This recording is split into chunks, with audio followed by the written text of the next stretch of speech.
ಮಧ್ಯಭಾಗದಲ್ಲಿ ದುರ್ಯೋಧನ ಯುದ್ಧ ಭೂಮಿಯಲ್ಲಿ ನಡೆದು ಬರುತ್ತಿರುವಂತಹ ದೃಶ್ಯವನ್ನ ರಂಗಕವಿ ಇಲ್ಲಿ ಚಿತ್ರಿಸಿದ್ದಾರೆ. ಕುರುಕ್ಷೇತ್ರ ಯುದ್ಧ 17 ದಿನಗಳ ಕಾಲ ನಡೆದಿದೆ.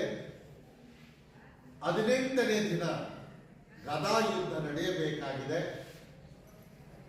ಕೌರವರ ಕಡೆ ದುರ್ಯೋಧನನೊಬ್ಬನನ್ನು ಬಿಟ್ಟು ಉಳಿದೆಲ್ಲರೂ ಕೂಡ ಈಗಾಗಲೇ ಹತರಾಗಿದ್ದಾರೆ.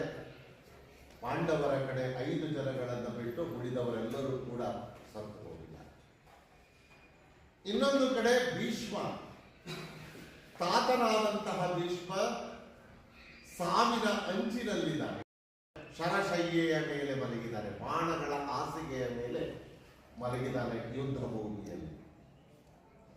ಹೀಗಿರುವಾಗ ಆ ಭೀಷ್ಮನನ್ನು ನೋಡುವುದಕ್ಕೆ ದುರ್ಯೋಧನ ಯುದ್ಧ ಭೂಮಿಯಲ್ಲಿ ನಡೆದುಕೊಂಡು ಬರ್ತಿದ್ದಾನೆ.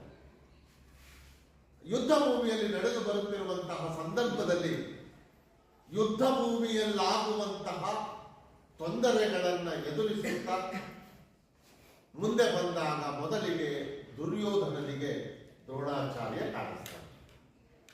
ದ್ರೋಣಾಚಾರ್ಯರ ಬಗ್ಗೆ ಕೆಲವು ಮಾತುಗಳನ್ನಾಡಿ ಮುಂದಕ್ಕೆ ಬಂದಾಗ ಅಭಿಮನ್ಯುವಿನ ಶವವನ್ನು ಕಾಣ್ತಾನೆ. ಅಭಿಮನ್ಯುವಿನ ಶವವನ್ನು ಕಂಡು ಅಭಿಮನ್ಯುವನ್ನ ಹೊಗಳಿ ಅಭಿಮನ್ಯುವಿನ ಸಾಹಸದ ಗುಣಗಳನ್ನು ಮೆಚ್ಚಿ ಇಲ್ಲಿ ದುರ್ಯೋಧನ ಮಾತನಾಡ್ತಾನೆ.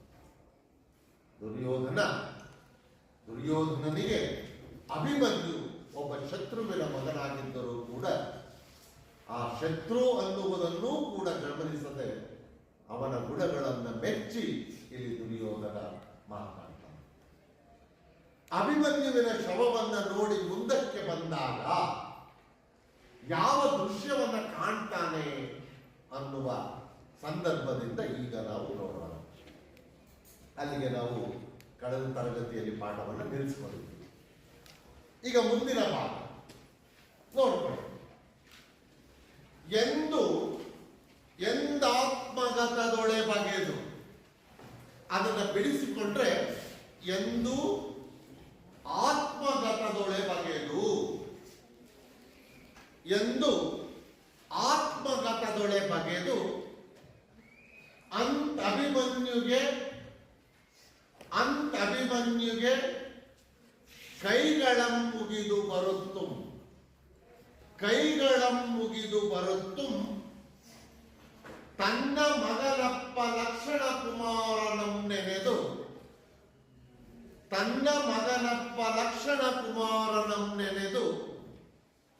ಮನ್ಯೂದ್ಗತ ಕಂಠನಾಗಿ ತದಾಸನ್ನ ಪ್ರದೇಶದೋಳ್ ತನ್ನ ಕುಮಾರನಂ ಕಂಡು ಪುತ್ರ ಸ್ನೇಹ ಕಾತರ ಹೃದಯದಿಂದ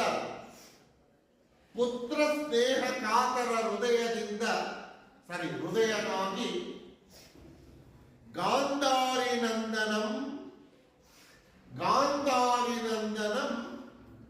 ಭಾನುಮತಿ ನಂದನನ ವದನಾರವಿಂದಮಂ ನೋಡಿ, ಭಾನುಮತಿ ನಂದನನ ವದನಾರವಿಂದಮಂ ನೋಡಿ.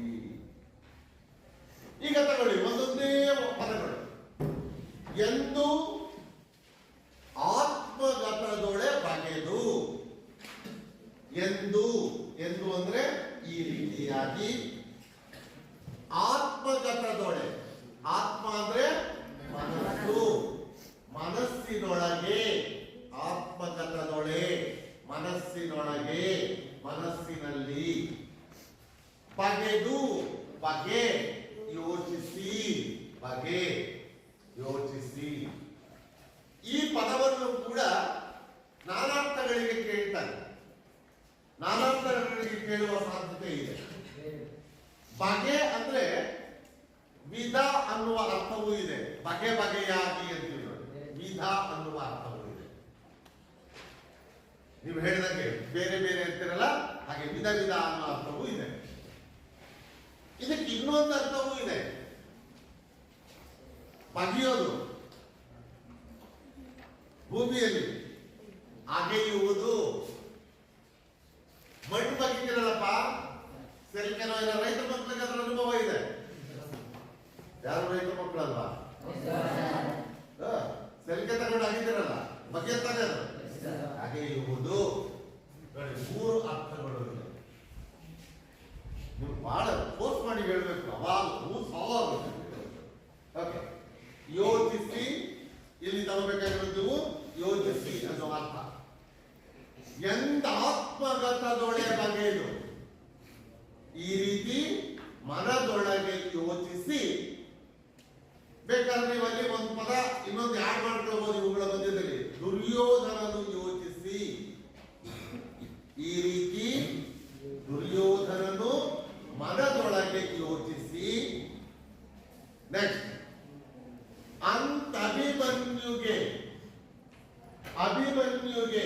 ಅಭಿಮನ್ಯುವಿಗೆ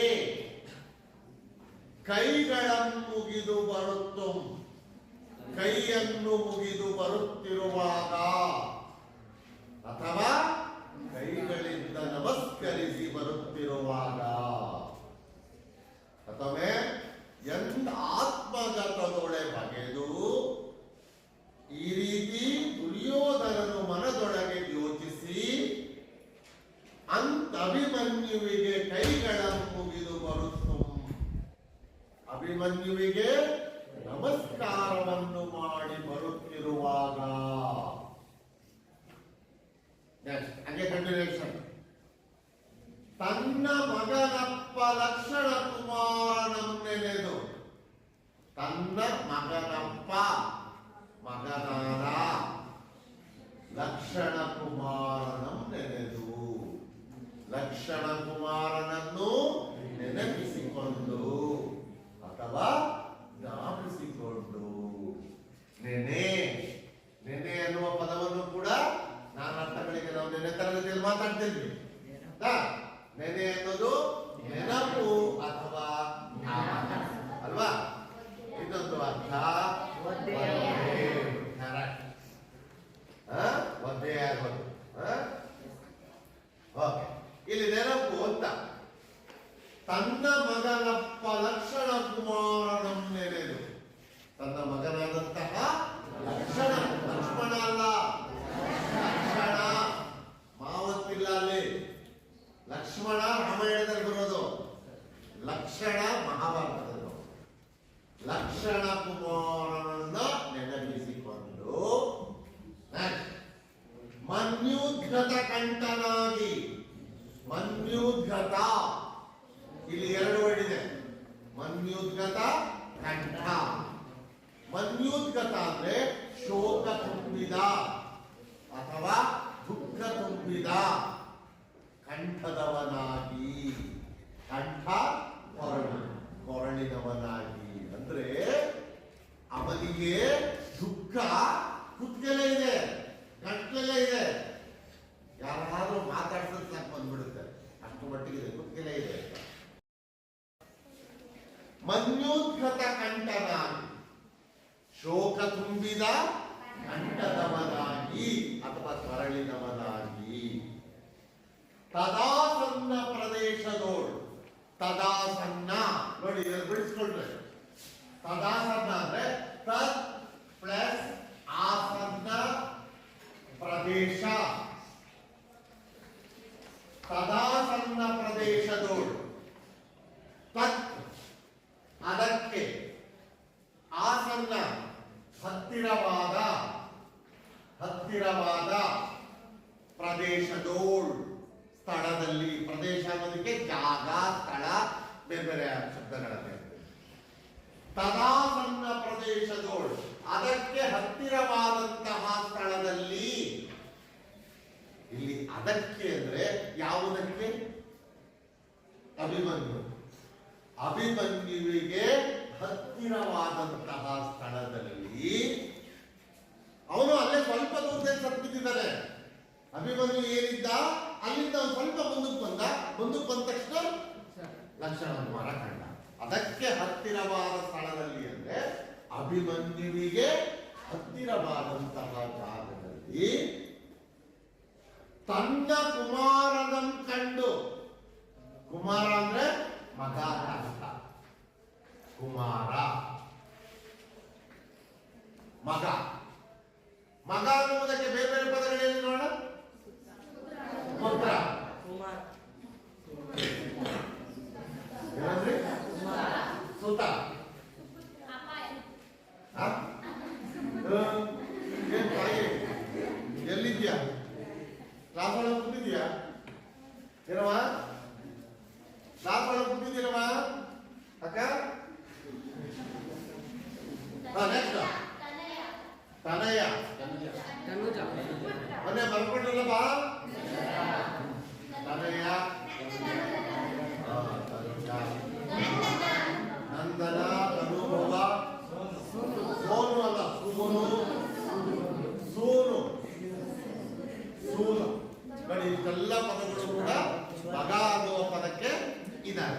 ಓಕೆ, ಈಗ ತನ್ನ ಕುಮಾರನಂ ಕಂಡು, ತನ್ನ ಮಗನನ್ನ ನೋಡಿ ನೋಡಿ, ಪುತ್ರ ಸ್ನೇಹ ಕಾತರ ಹೃದಯನಾಗಿ, ಪುತ್ರ ಸ್ನೇಹ ಕಾತರ ಹೃದಯನಾಗಿ, ಪುತ್ರ ಸ್ನೇಹದ ಕಾತರ, ಕಾತರ ಅವಸರ, ಕಾತರ ಅವಸರ, ಹೃದಯ ಮನಸ್ಸು, ಪುತ್ರ ಸ್ನೇಹದ ಅವಸರದ ಮನಸ್ಸಿನವನಾಗಿ, ಪುತ್ರ ಸ್ನೇಹದ ಅವಸರದ ಮನಸ್ಸಿನವನಾಗಿ. ನೆಕ್ಸ್ಟ್ ಗಾಂಧಾರಿ ನಂದನಂ. ನೋಡಿ ನಂದನ ಪದ ಬಂತಿಲ್ಲ ಮಗ ಅನ್ನೋದಕ್ಕೆ, ನಾನು ಅದಕ್ಕೆ ಕೇಳ್ತೀವಿ ಎಲ್ಲವನ್ನ. ಗಾಂಧಾರಿ ನಂದನಂ, ಗಾಂಧಾರಿ ನಂದನ ಅಂದ್ರೆ ಗಾಂಧಾರಿಯ ಮಗ ಅಂತ. ಗಾಂಧಾರಿಯ ಮಗ ಅಂದ್ರೆ ಯಾರು? ದುರ್ಯೋಧನ. ದುರ್ಯೋಧನನು ಭಾನುಮತಿ ನಂದನಂ, ಭಾನುಮತಿ ದುರ್ಯೋಧನನ ಹೆಂಡತಿ, ಲಕ್ಷಣ ಕುಮಾರನ ತಾಯಿ. ಹಾಗಾಗಿ ಭಾನುಮತಿಯ ಮಗ ಅಂದ್ರೆ ಲಕ್ಷಣ ಕುಮಾರ, ಗಾಂಧಾರಿಯ ಮಗ ಅಂದ್ರೆ ದುರ್ಯೋಧನ. ದುರ್ಯೋಧನನು ಲಕ್ಷಣ ಕುಮಾರನ, ದುರ್ಯೋಧನನು ಲಕ್ಷಣ ಕುಮಾರನ ವದನಾರವಿಂದಮಂ ನೋಡಿ.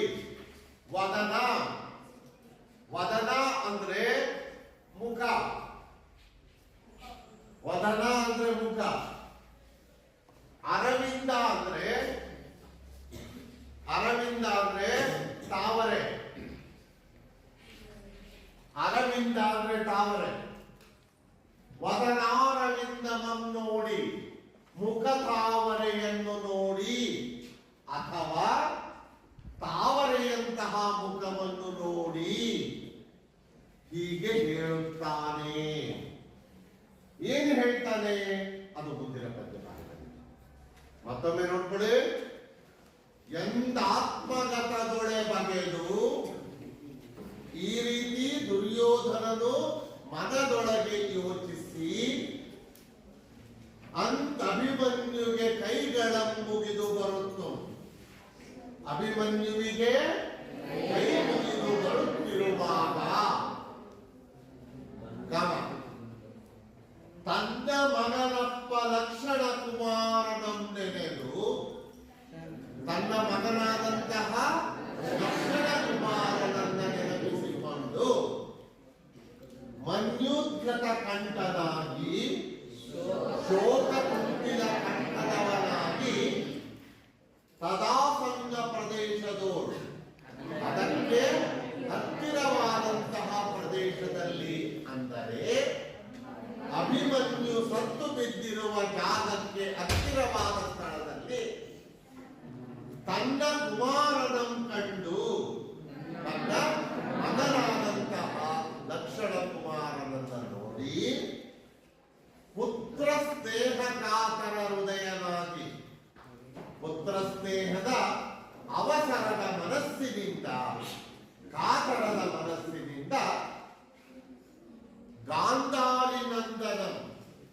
ಗಾಂಧಾರಿಯ ಮಗನಾದಂತಹ ದುರ್ಯೋಧನನು ಭಾನುಮತಿ ನಂದನನ ಭಾನುಮತಿ ಮಗನಾದಂತಹ ಲಕ್ಷಣ ಕುಮಾರನ ವದನಾರವಿಂದಮಂ ನೋಡಿ ತಾವರೆಯಂತಹ ಮುಖವನ್ನ ನೋಡಿ ದುರ್ಯೋಧನ ಹೀಗೆ ಹೇಳುತ್ತಾನೆ. ಹೇಗೆ ಹೇಳ್ತಾನೆ? ಮುಂದಿನ ಪದ್ಯ. ಇದು ಪರೀಕ್ಷಾ ದೃಷ್ಟಿಯಿಂದ ತುಂಬಾ ಮುಖ್ಯವಾದಂತಹ ಪದ್ಯಭಾಗ. ಹೋದ ವರ್ಷ ಭಾವಾರ್ಥ ಅಂತ ಇತ್ತು, 5 ಮಾರ್ಕ್ಸ್ ಕೇಳ್ತಾ ಇದ್ರು. ಈ ವರ್ಷ ತೆಗೆದುಬಿಟ್ಟಿದ್ದಾರೆ. ಹೋದ ವರ್ಷ ಆನ್ಯುವಲ್ ಎಕ್ಸಾಮ್ ಇಂದ ತೆಗೆದುಬಿಟ್ಟಿದ್ದಾರೆ. 5 ಮಾರ್ಕ್ಸ್ ಈ ಪದ್ಯವನ್ನು ಎಷ್ಟು ಸಾರಿ ಕೇಳಿದಾರೋ ಗೊತ್ತಿಲ್ಲ, ತುಂಬಾ ಸಾರಿ ಕೇಳಿದ್ರು. ಈಗ ಬಹುಶಃ ಪ್ರಶ್ನೆಯಲ್ಲಿ ಕೇಳ್ತಾರೆ, ಸಂದರ್ಭದಲ್ಲಿ ಕೇಳ್ತಾರೆ, ಬೇರೆ ಬೇರೆ ಸಂದರ್ಭಗಳಲ್ಲಿ ಈ ಪದ್ಯ ಬರುತ್ತೆ. ವೆರಿ ವೆರಿ ವೆರಿ ಇಂಪಾರ್ಟೆಂಟ್, ತುಂಬಾ ಮುಖ್ಯವಾದ ಪದ್ಯ. ನೆಕ್ಸ್ಟ್, ಜನಕಂಗೆ ಜಲಾಂಜಲಿಯಂ ತನುಭವಂ ಕೊಡುವುದುಚಿತಂ. ಜನಕಂಗೆ ಜಲಾಂಜಲಿಯಂ ತನುಭವಂ ಕೊಡುವುದುಚಿತಂ. ಉಚಿತಂ, ನಾನಲ್ಲಿ ಅರ್ಥಾಕ್ಷರ ತಗೊಂಡಿದ್ದೀನಿ. ಉಚಿತಂ, ಈಗ ಅಲ್ಲಿ ಯಾವ ಸ್ವರ ಉಳಿತು? ಆ. ಅದು ಗೆಟ್ಟಿ, ಅದು ಗೆಟ್ಟಿ, ಗೆಟ್ಟಿ ಅಂತ ತಗೊಂಡೆ. ಮತ್ತೆ ಆ ಟೀನಲ್ಲಿ ಯಾವ್ದಿದೆ? ಅದು ಗೆಟ್ಟಿ ಈಗಳ್, ಅದು ಗೆಟ್ಟಿ ಈಗಳ್. ನಿರನಾಮ್, ನಿನಗೆ ಆಮ್ ಕೊಡುವಂತಾದುದೇ ತನುಜ.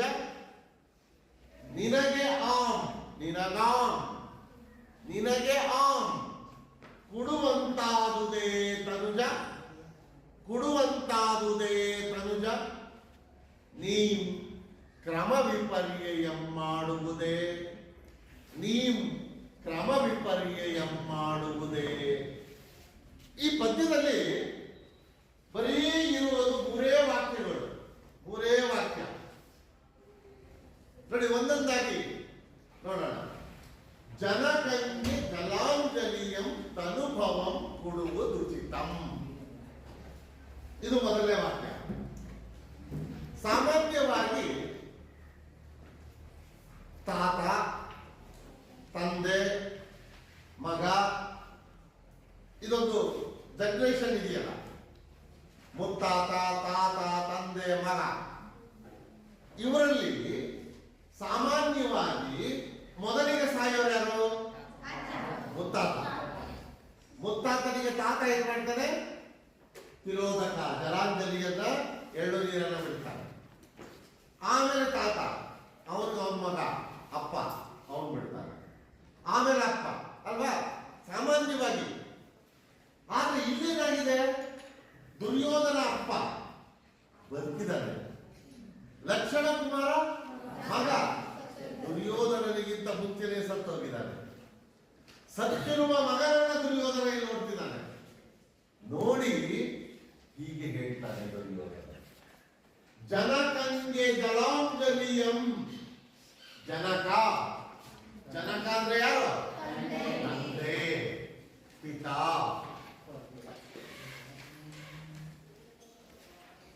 ಜಲಾಂಜಲಿಯಂ, ಜಲಾಂಜಲಿ, ಜಲ ಪ್ಲಸ್ ಅಂಜಲಿ, ಜಲಾಂಜಲಿ. ಜಲಾಂಜಲಿ ಅಂದ್ರೆ ಇದನ್ನ ಬೇರೆ ಬೇರೆ ಹೆಸರುಗಳಿಂದ ಕರೀತಾರೆ. ತಿಲೋದಕ ಅಂತ ಹೇಳ್ತಾರೆ, ಅಥವಾ ಎಳ್ಳು ನೀರು ಅಂತ. ಸಾಮಾನ್ಯವಾಗಿ ಸತ್ತ ಮೇಲೆ ಕೊನೆಗೆ ನೀರು ಬಿಡ್ತಾರೆ ನೋಡಿ ಸಮಾಧಿಗೆ, ಅದು ಅಂತಿಮವಾಗಿ ನನ್ನಲ್ಲಿದ್ದ ಸಂಬಂಧ ದೂರವಾಯಿತು, ಇಲ್ಲವಾಯಿತು ಅನ್ನೋದಕ್ಕೆ ಎಳ್ಳು ನೀರು ಬಿಡೋದು ಅಂತ. ಈ ಜಲಾಂಜಲಿಯನ್ನ ಅಂದ್ರೆ ತರ್ಪಣವನ್ನ ಜನಕಂಗೆ ಜಲಾಂಜಲಿಯಂ ತನುಭವಂ ಕೊಡುವುದುಚಿತಂ. ತಂದೆಯಾದವನಿಗೆ ಜಲಾಂಜಲಿಯನ್ನು ಅಥವಾ ತರ್ಪಣವನ್ನು ತನುಭವಂ, ತನುಭವ, ತನುಭವ ಅಂದ್ರೂ ಕೂಡ ಮಗ. ತನುಭವಂ ಮಗನು, ಕೊಡುವುದುಚಿತಂ, ಕೊಡುವುದು ಸರಿಯಾದ ಕ್ರಮ. ಜನಕಂಗೆ ತಂದೆಯಾದವನಿಗೆ ಜಲಾಂಜಲಿಯಂ, ಜಲಾಂಜಲಿಯನ್ನು, ತರ್ಪಣವನ್ನು ಅಥವಾ ತಿಲೋದಕವನ್ನು ಅಥವಾ ಎಳ್ಳು ನೀರನ್ನು. ಇಲ್ಲಿ ತರ್ಪಣ ಅನ್ನೋದು ಒಳ್ಳೆ ವರ್ಡ್. ನೀವು ತರ್ಪಣ ಅಂತ ಬರ್ಸ್ಬಿಟ್ಟು ತುಂಬಾ ಚೆನ್ನಾಗಿರುತ್ತೆ. ನಾನು ಅರ್ಥ ಆಗಲಿ ಅಂತ ಎಳ್ಳು ನೀರು, ತಿಲೋದಕ ಅದೆಲ್ಲವನ್ನು ಹೇಳಿದೆ. ತರ್ಪಣ ಅನ್ನೋದು ಸರಿಯಾದ ಪದ. ಜನಕಂಗೆ ಜಲಾಂಜಲಿಯಂ, ತಂದೆಯಾದವನಿಗೆ ತರ್ಪಣವನ್ನು, ತನುಭವಂ ಮಗನಾದವನು ಕೊಡುವುದುಚಿತಂ, ಕೊಡುವುದು ಸರಿಯಾದ ಕ್ರಮ. ಜನಕಂಗೆ ಜಲಾಂಜಲಿಯಂ ತನುಭವಂ ಕೊಡುವುದುಚಿತಂ. ತಂದೆಯಾದವನಿಗೆ ತರ್ಪಣವನ್ನು ಮಗನಾದವನು ಕೊಡುವುದು ಸರಿಯಾದ ಕ್ರಮ. ತಂದೆಯಾದವನಿಗೆ ತರ್ಪಣವನ್ನ ಮಗನಾದವನು ಕೊಡುವುದು ಸರಿಯಾದ ಕ್ರಮ. ಜನಕಕ್ಕೆ ತಂದೆಯಾದವನಿಗೆ ಜಲಾಂಜಲಿಯನ್ನು, ತರ್ಪಣವನ್ನು, ತನುಭವಂ ಮಗನಾದವನು ಕೊಡುವುದು ಸರಿಯಾದ ಕ್ರಮ. ಉಚಿತಂ ಸರಿಯಾದ ಕ್ರಮ ಅಥವಾ ಸರಿಯಾದ ಪದ್ಧತಿ. ತಂದೆಯಾದವನಿಗೆ ತರ್ಪಣವನ್ನು ಮಗನಾದವನು ಕೊಡುವುದು ಸರಿಯಾದ ಕ್ರಮ. ನೆಕ್ಸ್ಟ್, ಅದು ಕೆಟ್ಟಿ, ಅದು ಕೆಟ್ಟಿ, ಕೆ, ಅದು ಕೆಟ್ಟಿ, ಅದು ಕೆಟ್ಟಿ, ಅದು ತಪ್ಪಿ ಹೋಗಿ. ಕೆಟ್ಟಿ ಅಂದ್ರೆ ತಪ್ಪಿ ಹೋಗಿ, ಅದು ತಪ್ಪಿ ಹೋಗಿ. ನಿನಗಾಂ ಕೊಡುವಂತಾದುದೇ ತನುಜ, ನಿನಗಾಂ ಕೊಡುವಂತಾದುದೇ ತನುಜ. ನಿನಗಾಂ, ನಿನಗೆ ಆಂ, ನಿನಗೆ ಪ್ಲಸ್ ಆಮ್, ಆಮ್ ಅಂದ್ರೆ ನಾನು, ನಿನಗೆ ನಾನು ಕೊಡುವಂತಾಯ್ತಲ್ಲ ಮಗನೇ. ಅದು ಕೆಟ್ಟು ಹೋಗಿ ನಿನಗಾಂ ಕೊಡುವಂತಾದುದೇ ತನುಜ, ಅದು ತಪ್ಪಿ ಹೋಗಿ ನಿನಗೆ ನಾನು ಕೊಡುವಂತಾಯಿತಲ್ಲ ಮಗನೇ. ಇಲ್ಲಿ ದುರ್ಯೋಧನನೇ ತರ್ಪಣವನ್ನ ಕೊಡ್ಬೇಕಾಯ್ತಲ್ಲ ಅಂತ ಚಿಂತೆ ಮಾಡ್ತಿದ್ದಾನೆ. ನನಗೆ ನೀನ್ ತರ್ಪಣ ಕೊಡ್ಬೇಕಾಗಿತ್ತು, ಆದ್ರೆ ನಿನಗೇ ನಾನು ತರ್ಪಣ ಕೊಡುವಂತಹ ಪರಿಸ್ಥಿತಿ ಬಂತಲ್ಲಪ್ಪ ಅಂತ. ನಿನಗಾಂ ಕೊಡುವಂತಾದುದೇ ತನುಜ, ನಿನಗೆ ನಾನು ತರ್ಪಣವನ್ನು ಕೊಡುವಂತಾಯಿತಲ್ಲ ಮಗನೇ. ಎರಡನೇ ವಾಕ್ಯ. ಮೊದಲನೇ ವಾಕ್ಯ, ಜನಕಂಗೆ ಜಲಾಂಜಲಿಯಂ ತನುಭವಂ ಕೊಡುವುದುಚಿತಂ. ತಂದೆಯಾದವನಿಗೆ ತರ್ಪಣವನ್ನ ಮಗನಾದವನು ಕೊಡುವುದು ಸರಿಯಾದ ಕ್ರಮ. ಅದು ಕೆಟ್ಟಿಗಳ್, ಅದು ತಪ್ಪಿ ಹೋಗಿ ಈಗಳ್, ಈಗ ನಿನಗೆ ನಾನು ಕೊಡುವಂತಾಯಿತಲ್ಲ ಮಗನೇ. ಏನನ್ನ? ತರ್ಪಣವನ್ನ. ನಿನಗೆ ನಾನು ತರ್ಪಣವನ್ನ ಕೊಡುವಂತಾಯಿತಲ್ಲ ಮಗನೇ ಎಂದು ದುಃಖಿಸಿ ದುರ್ಯೋಧನ ಹೀಗೆ ಹೇಳ್ತಾನೆ. ಕೊನೆಯ ವಾಕ್ಯ, ನೀಂ ಕ್ರಮ ವಿಪರ್ಯಯ ಮಾಡುವುದೇ, ನೀನು ಕ್ರಮ ವಿಪರ್ಯ. ಕ್ರಮ ವಿಪರ್ಯ ಅಂದ್ರೆ ಕ್ರಮದ ವಿಪರ್ಯ, ವಿಪರ್ಯ ಅಂದ್ರೆ ವ್ಯತ್ಯಾಸ. ಕ್ರಮದ ವ್ಯತ್ಯಾಸವನ್ನು ಮಾಡುವುದೇ, ಕ್ರಮದ ವ್ಯತ್ಯಾಸವನ್ನ ಮಾಡುವುದು ಸರಿಯೇ? ನೀನು ಹೀಗೆ ಕ್ರಮದ ವ್ಯತ್ಯಾಸವನ್ನ ಮಾಡುವುದು ಸರಿಯೇ ಮಗನೇ ಎಂದು ದುರ್ಯೋಧನ ಈ ಕ್ರಮ ವಿಪರ್ಯಯ ಮಾಡುವುದೇ, ನೀನು ಕ್ರಮದ ವ್ಯತ್ಯಾಸವನ್ನ ಮಾಡುವುದು ಸರಿಯೇ? ಸರಿಯಲ್ಲ ಅಂತ. ನೀನು ಹೀಗೆ ಕ್ರಮದ ವ್ಯತ್ಯಾಸವನ್ನ ಮಾಡಿರುವುದು ಸರಿಯಲ್ಲ. ಅದರ ಅರ್ಥ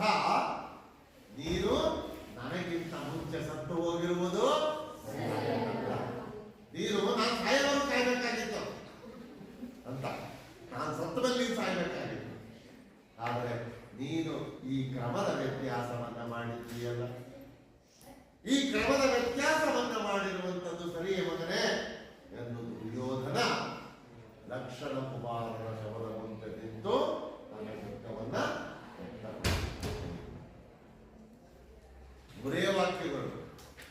ತಂದೆಯಾದವನಿಗೆ ಮಗನಾದವನು ತರ್ಪಣವನ್ನು ಕೊಡುವುದು ಸರಿಯಾದ ಕ್ರಮ.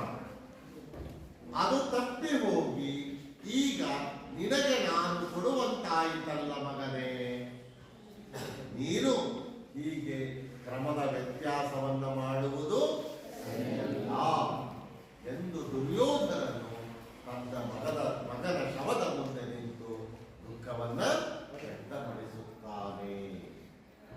ಇದೊಂದೇ ಪದ್ಯ ಮಗನ ಬಗ್ಗೆ ಹೇಳುವಂತಹ ಪದ್ಯ. ಇಲ್ಲಿಗೆ ಎಷ್ಟು ಜನ ಮುಗಿತು? ಯಾರ್ಯಾರು?